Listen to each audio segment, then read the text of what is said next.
Peyronie's disease is a very interesting condition in the penis that not many men know of, and indeed not a lot of doctors even know about it. It was first described in 1743 by Francois de la Peyronie, who was a French surgeon who worked in the court of Louis XV, and he described this condition, and ever since it's been called Peyronie's disease. It's not actually a disease, it's really a condition that occurs, and what it causes is several things in the penis that the man becomes aware of. He can have a lump in the penis that he can feel, the erection can be bent or deformed in some way, and there can also be pain with the erection.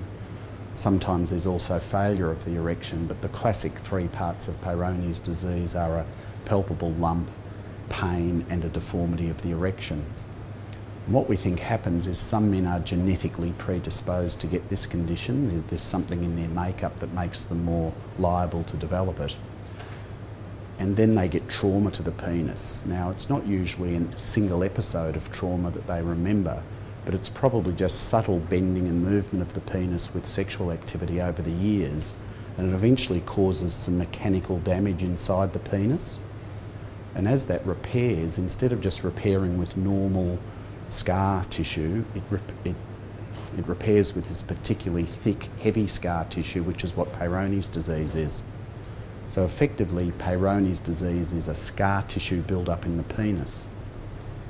Because the penis is elastic, it has to stretch, and scar tissue doesn't stretch. When they get an erection, they'll get a bend in the penis in the direction of where the scar tissue is, and that often causes pain as it's trying to stretch.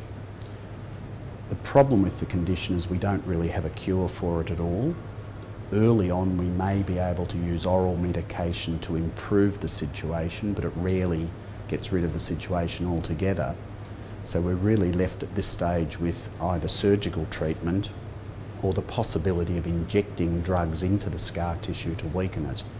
And there's a new drug coming onto the market shortly that is very effective for that, and I think it'll help a lot of men.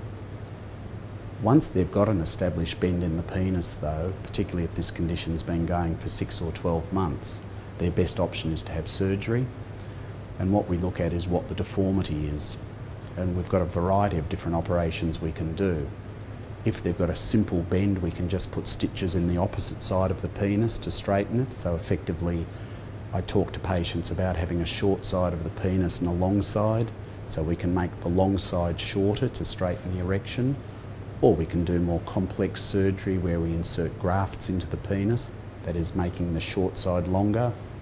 Or if a man's got a very complicated bend and he has erectile dysfunction, we'd recommend putting a penile implant in to correct both the erectile dysfunction and the curvature. So we really look at men early on. We use medication. We will be able to use injected drugs to soften the scar tissue, but if they have a severe established bend, they need some form of surgery.